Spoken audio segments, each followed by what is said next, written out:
Bonjour, bonjour. Que Dieu te bénisse. Bonjour à la famille. Bonjour aux amis. Bonjour, bonjour à tous ceux qui me connaissent et qui sont sur ma page Facebook. Que Dieu vous bénisse. Et donc aujourd'hui, je veux simplement faire un petit message de salutations fraternelles, de salutations amicales. Je veux vous dire que je vous aime. Je veux vous dire que vous êtes cher à mon cœur. Je veux vous dire que je prie pour vous. Je pense à vous. Je prie pour vous. Vous êtes dans mon cœur. Vous êtes dans mes pensées. Vous êtes cher à mon cœur. Et je prie que Dieu vous bénisse aujourd'hui. Que le Seigneur, mon Papa céleste, vous bénisse. Que le roi de gloire, le Dieu tout-puissant, celui que j'aime et que je connais, celui avec qui je suis en relation, vous bénisse aujourd'hui. Et aujourd'hui, j'ai à cœur de vous dire que Jésus vous aime aussi. Le Seigneur Jésus, le roi de gloire, le Dieu tout-puissant, le créateur des cieux et de la terre. Il est merveilleux, il est admirable. Et il vous aime. Il t'aime, toi qui m'écoutes. Toi qui es en train de regarder cette vidéo, sache que Dieu t'aime. Dieu, ton créateur. Tu sais que tu n'as pas... Tu as une destinée. Dieu a une destinée pour toi. Tu n'es pas sur la terre pour rien. Tu n'es pas sur la terre pour rien. Il y a le Dieu Tout-Puissant, le Créateur des cieux et de la terre. Et il y a un Dieu. Celui qui a créé les cieux et la terre, il t'aime. Et il a un but pour ta vie. Il a un but pour ta vie. Il t'appelle à le connaître. Il t'appelle à entrer en relation avec lui. Moi, je l'ai connu depuis plusieurs années déjà. Je ne l'ai pas toujours connu, hein. J'ai pas toujours connu. Il fut un temps où je ne savais même pas qu'il y avait un Dieu. Je n'avais pas de relation avec lui. Je n'ai pas d'intimité avec lui. Je n'ai pas de communication avec lui. Je n'ai pas de communion ou d'amitié ou de relation quelconque avec lui. Je ne le connaissais pas. Je ne le connaissais pas. Je ne savais même pas qu'il y avait un Dieu. Quand j'avais entendu parler de Jésus, j'avais vu le film Jésus de Nazareth à la télévision quand j'étais enfant. Et quand j'étais enfant, mes parents m'amenaient aussi à l'église. Donc, ils m'amenaient à l'église. C'était une église... donc, ils m'amenaient à une certaine église. L'église euh, où ils allaient quand moi j'étais enfant. Et je m'appelle, je voulais connaître Dieu. Et en tout cas, je voulais connaître Jésus. Je trouvais que Jésus, il est admirable. Jésus que je voyais dans le film Jésus de Nazareth. Donc, je ne sais pas si vous regardez le film. On passait ce film à chaque temps de Pâques. Et j'aimais beaucoup le regarder. J'aimais beaucoup le regarder. Et je trouvais que cette personne, Jésus, il est admirable. Partout où il passait, il faisait le bien. Et il était tendre, doux, plein de bonté, plein d'amour.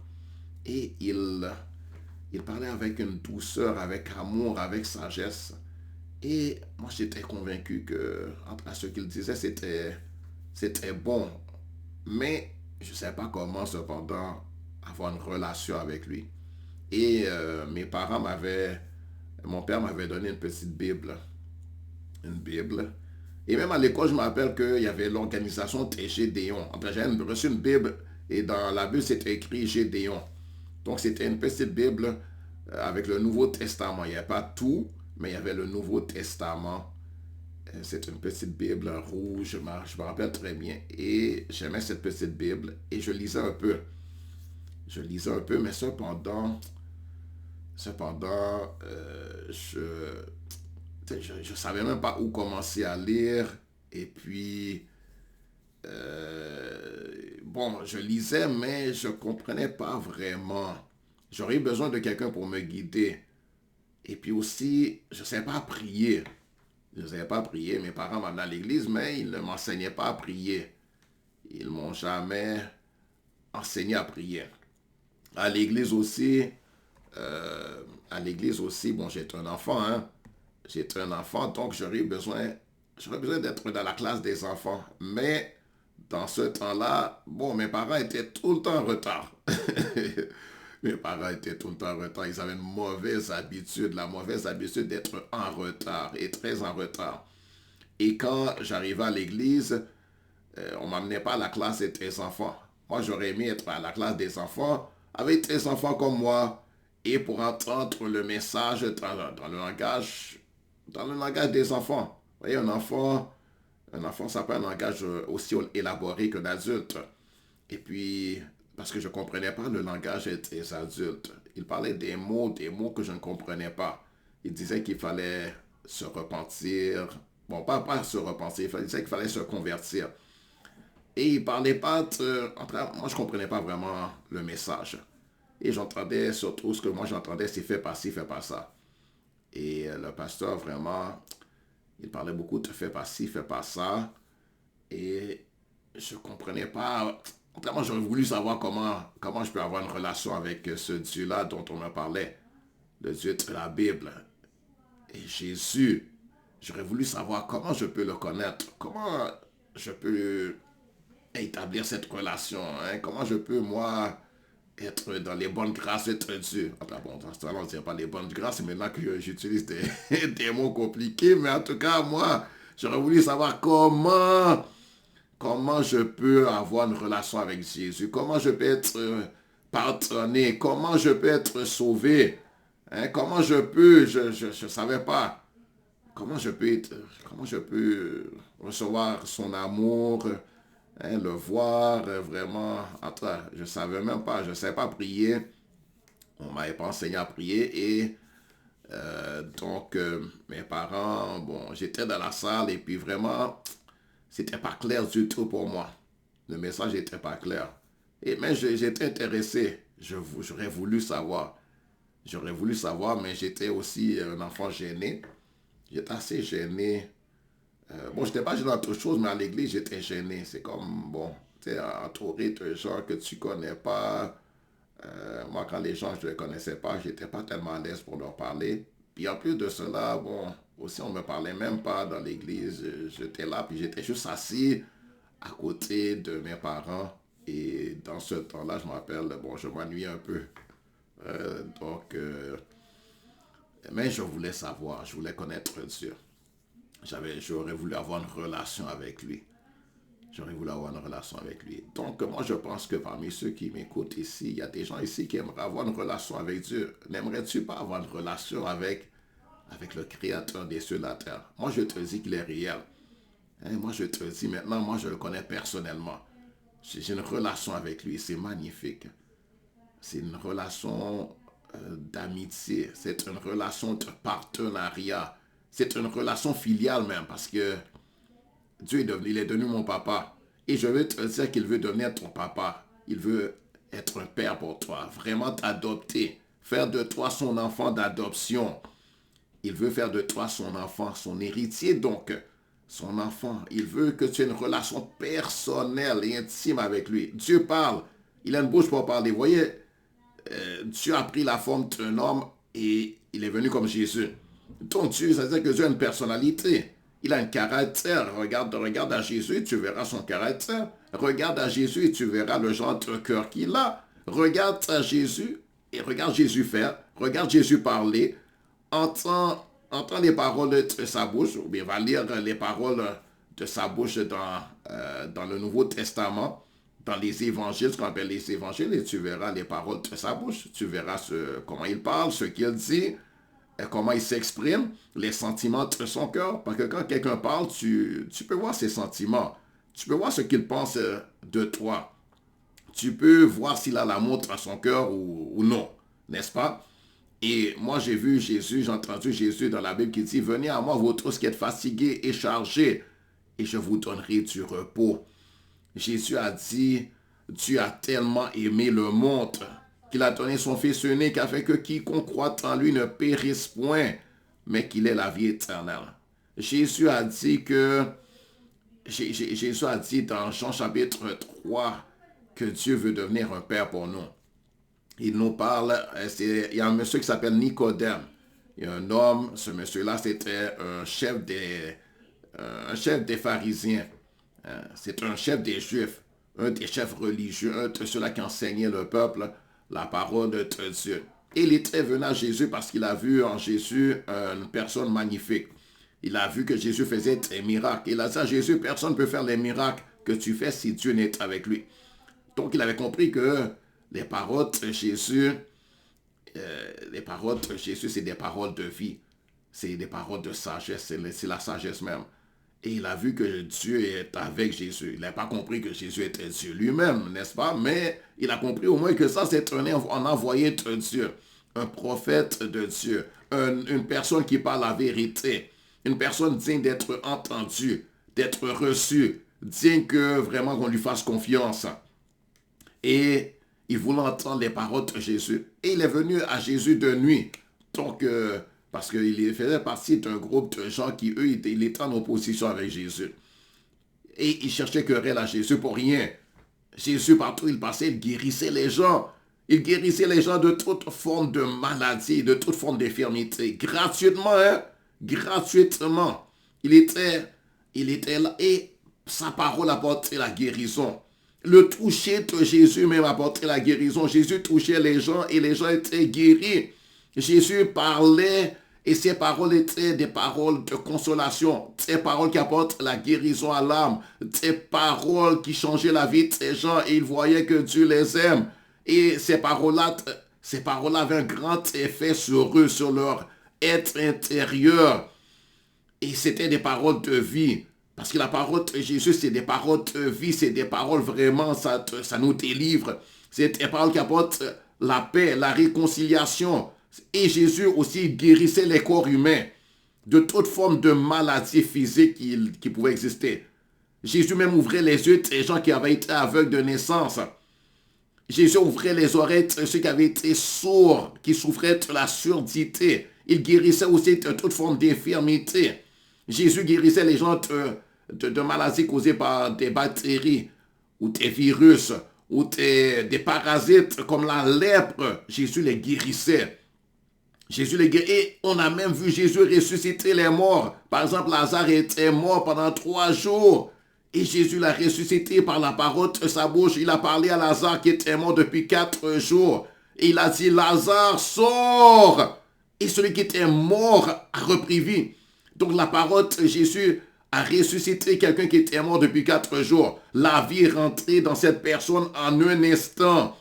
Et tout son corps qui avait été dégénéré, détérioré, dans lequel il y avait la putréfaction, son corps qui sentait mauvais, une personne qui était morte, son corps était devenu raide et froid, et la vie a jailli dans son corps a repris vie, son esprit est retourné, son esprit, son âme sont retournés dans son corps s'est réchauffé et il est sorti du tombeau. Ça, c'est la puissance de Jésus. Les paroles de Jésus non seulement ressuscitent, mais aussi guérissent les malades. Jésus guérissait les gens. Gloire à Dieu. Et les paroles de Jésus apportaient la joie dans leur cœur. Ça leur donnait de l'espérance. Et ils sentaient que ça, c'est vrai. Et ça, c'est la parole c'est une parole d'amour. Gloire à Dieu. Et quand Jésus était là, il dégageait. C'est comme si tu es dans un endroit où il y a le soleil. Le soleil dégage de la lumière. Et le soleil dégage de la chaleur. Il sentait la chaleur de l'amour, de l'affection divine. Il se sentait aimé, respecté. Il sentait que Jésus avait de la considération pour eux. Gloire à Dieu, gloire à Dieu. Jésus leur a montré le chemin de la vie éternelle. Jésus lui-même, il est la vie. Gloire à Dieu, gloire à Jésus. Jésus a changé ma vie personnellement. Il a changé ma vie. Il m'a transformé. Gloire à Dieu, j'ai compris et j'ai connu que Jésus, il est la vie éternelle. Dans la Bible, il est écrit dans Jean chapitre 1 que Dieu a tellement aimé le monde qu'il a donné son Fils unique, Jésus. Son Fils unique, c'est qui? C'est Jésus. Jean chapitre 3, verset 16. Est-ce que tu l'as déjà lu? Est-ce que tu lis la Bible? Est-ce que tu lis la Bible? Je t'encourage à aller lire la Bible. La Bible, c'est le livre de la parole de Dieu. C'est la révélation de Dieu aux hommes. C'est le livre des prophéties de Dieu. Dieu nous annonce, Dieu nous fait connaître ce qui s'est passé dans les temps passés. Il nous fait connaître comment l'homme est tombé dans le péché, comment l'homme a perdu la relation avec Dieu, comment l'homme a péché, c'est-à-dire l'homme a transgressé les lois de Dieu, les commandements de Dieu, l'homme les a violés. Notre premier père, qui s'appelle Adam, et sa femme ont violé la loi de Dieu. Ils ont été rebelles à Dieu, ils ont été désobéissants, et ils ont été séduits par un ennemi invisible. Que maintenant, je sais, c'est Satan, le diable, qui était rentré dans le corps d'un serpent. Et donc, la Bible te fait connaître les choses passées. La Bible te fait connaître les solutions aussi aux problèmes. Gloire à Dieu. Comment être réconcilié à Dieu? Comment avoir une relation avec Dieu? Comment être délivré? Comment être guéri? Comment être restauré? La Bible te dit comment avoir une relation avec ton Dieu. Comment Dieu t'aime. Dieu t'aime. Il te fait connaître, il te révèle le caractère de ton Dieu. Le cœur de ton Dieu pour toi. Qui est le vrai Dieu? Et je peux te dire que le Dieu de la Bible, c'est le vrai Dieu. Le Dieu d'Abraham, d'Isaac et de Jacob. Le Dieu d'Israël. Le Dieu qui a fait sortir tout un peuple qui était en captivité en Égypte, qui était des esclaves. Et ce Dieu-là, il les a délivrés de l'esclavage. C'est ça, sa puissance. Il peut délivrer les gens. Il les a délivrés pas avec des armes humaines. Hein? Non. C'est lui-même qui a combattu pour le peuple. C'est lui-même. C'est lui-même qui les a fait sortir à main forte et à bras étendus par sa puissance. Il a fait des prodiges et des miracles en Égypte, de sorte que le pharaon, le roi d'Égypte, le maître esclavagiste qui les gardait prisonniers, qui les gardait esclaves, a été forcé, contraint de laisser partir le peuple. Ils étaient des millions. Et maintenant, Jésus est venu. Dieu est venu sous la forme d'un homme, c'est Jésus. La Bible dit qu'un enfant nous est né, un fils nous est donné. On l'appellera admirable, conseiller, Dieu puissant, Père éternel, prince de la paix. Gloire à Dieu. Donner à l'empire de l'accroissement une paix sans fin au trône de David et à son royaume. L'affermir, le soutenir par le droit et la justice. Voilà ce que fera le zèle de l'Éternel des armées. Donc Jésus, c'est Dieu lui-même. Le Père céleste, le Dieu tout-puissant qui a pris la forme d'un homme et qui est venu sur la terre pour s'offrir en sacrifice afin qu'on puisse être sauvé, pardonné de nos péchés, qu'on puisse être justifié en mettant notre confiance en lui, dans la personne qu'il est, et dans le sacrifice qu'il a fait. Reconnaître qu'il est le sauveur du monde, car Jésus est véritablement, je te le dis, le sauveur du monde.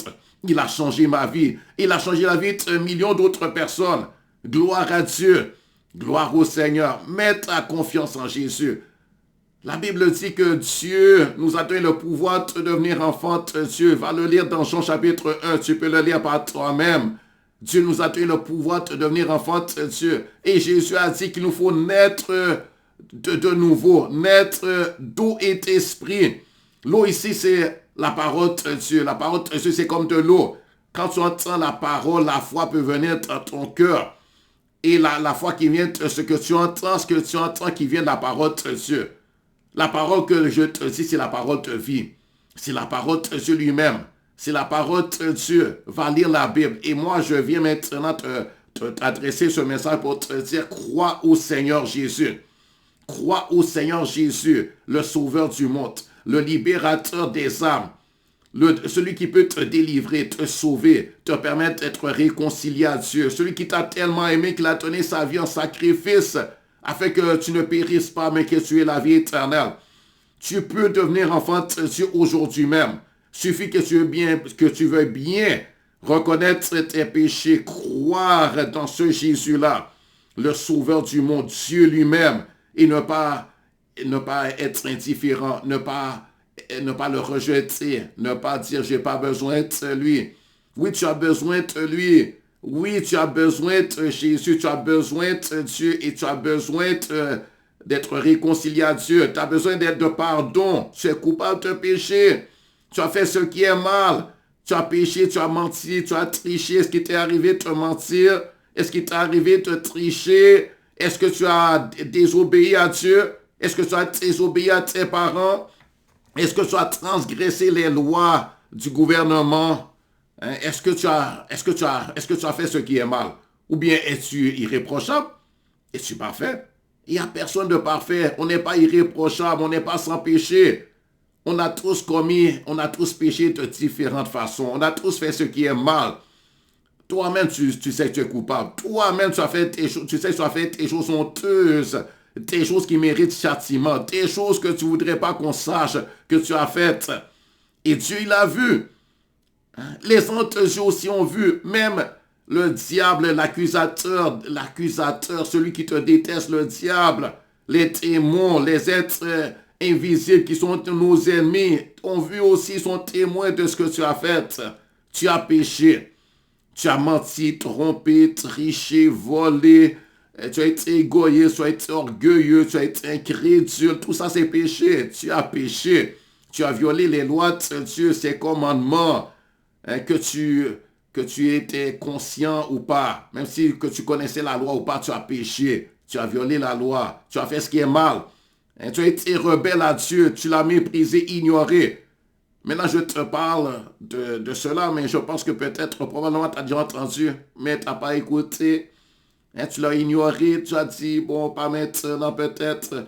Ou bien tu as endurci ton cœur. Maintenant, c'est le bon moment d'ouvrir ton cœur à Dieu. Hein, c'est le bon moment. Tu sais que Jésus t'aime. Moi aussi, je t'aime. C'est pour ça que je te dis ça. Et Dieu, et vraiment là, il fait la joie de mon cœur, la satisfaction, le contentement de mon cœur. Il me parle, je l'entends, mon Dieu. Alléluia. Il m'a transformé, il m'a changé, là, il m'a pardonné, il m'a purifié, il m'a sanctifié. Il a fait de moi une nouvelle créature, une nouvelle création. Alléluia. Il m'a rempli de joie. Il est réel, il est vivant. Viens à Jésus, mets ta confiance en lui.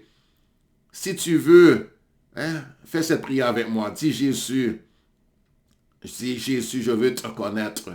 Jésus, je veux te connaître. Révèle-toi à moi. Jésus, j'ai entendu ce message. J'ai entendu ce message que tu es Dieu, le Sauveur du monde, le Seigneur qui est mort pour que je puisse être sauvé, qui a donné sa vie en sacrifice. Seigneur Jésus, je veux te connaître. Je veux être réconcilié à toi, être réconcilié à Dieu. Je veux être pardonné. Seigneur Jésus, pardonne mes péchés. Seigneur Jésus, sauve-moi. Seigneur Jésus, donne-moi la vie éternelle. Seigneur Jésus, efface mes péchés. Pardonne-moi tout ce que j'ai fait de mal. J'ai beaucoup péché. J'ai fait des choses honteuses, des choses que je n'aurais pas dû faire. J'ai péché de ma bouche. J'ai péché par mes mains. J'ai péché dans mon cœur. J'ai eu des mauvaises pensées. J'ai fait des mauvaises actions. J'ai fait des choses honteuses, des choses mauvaises. Oh Dieu, pardonne-moi. Oh Dieu, pardonne-moi. Efface mes péchés à cause de ton sacrifice, Seigneur Jésus. Donne-moi la vie éternelle. Fais de moi ton enfant. La Bible dit que Dieu a tellement aimé le monde qu'il a donné son Fils unique, afin que quiconque croit en lui ne périsse pas, mais qu'il ait la vie éternelle. Seigneur Jésus, je crois en toi. Je crois que tu es le Seigneur. Je crois que tu es le Fils de Dieu. Je crois que tu es mort et que tu es ressuscité d'entre les morts, afin que je puisse être justifié, pardonné, délivré, libéré des conséquences de mes péchés, et que je puisse devenir un enfant de Dieu par adoption. Donc je demande l'adoption que tu m'offres, mon Dieu, et je reçois l'adoption par la foi comme un don gratuit de Dieu. Je reçois cette faveur. Je reçois cette faveur. Je reçois cette faveur. Je reçois cette grâce. Je reçois ta miséricorde. Et je te dis merci. Je le reçois par la foi. Je te dis merci. Gloire à Dieu. Merci, Papa. Amen. Donc, si tu as fait cette prière avec un cœur sincère, sache que Dieu t'écoute, sache qu'il te reçoit, sache qu'il te pardonne. Si tu as fait ça, écris-moi. Hein? Écris-moi. Si tu es sur ma page Facebook, alors tu peux m'écrire. Écris-moi, je pense que tu sais comment m'écrire. Écris-moi. Et j'ai même un livre à t'envoyer gratuitement. Je vais te l'envoyer gratuitement en format électronique. Donc, et juste écris-moi. Comme ça, je peux me réjouir avec ça. Et comme ça aussi, toi aussi, Dieu, maintenant, il est le père de plusieurs, de beaucoup d'enfants. Et il a établi ce qu'on appelle l'Église, qui est un groupe, Dieu nous assemble par petits groupes, et il nous met ensemble. Et il établit quelqu'un pour enseigner les autres. Et on prie les uns pour les autres, on prie ensemble, on a une vie de famille en Jésus-Christ parce qu'on est une famille. Tu as besoin d'être enseigné, tu as besoin de, tu as besoin d'enseignement, tu as besoin de la nourriture spirituelle, tu as besoin de fraternité avec ceux-là qui croient aussi. Donc, tu peux m'écrire et je vais te diriger vers là où tu peux aller. Une bonne assemblée d'église. Moi, je fais partie de l'église Vase d'honneur, des églises Vase d'honneur. Nous sommes quand même, il y a des églises Vase d'honneur un peu partout. Donc, déjà, tu peux chercher église Vase d'honneur. Et si tu es à Montréal, tu peux venir à l'église où je suis, l'église Vase d'honneur à Montréal. Et il y a d'autres assemblées d'églises. Donc, alors, je te dis bienvenue dans la famille de Dieu. Et tu verras, tu vas avoir un changement dans ta vie. Je te garantis, comme moi j'ai vu un changement. Tu vas sentir la paix. Tu vas sentir la paix. Commence à lire la Bible aussi. Commence à prier, à parler à Dieu. Donc je veux t'envoyer, au moins, je vais t'envoyer un livre qui parle de la nouvelle naissance que j'ai écrit. Et je vais t'envoyer aussi un livre de prière.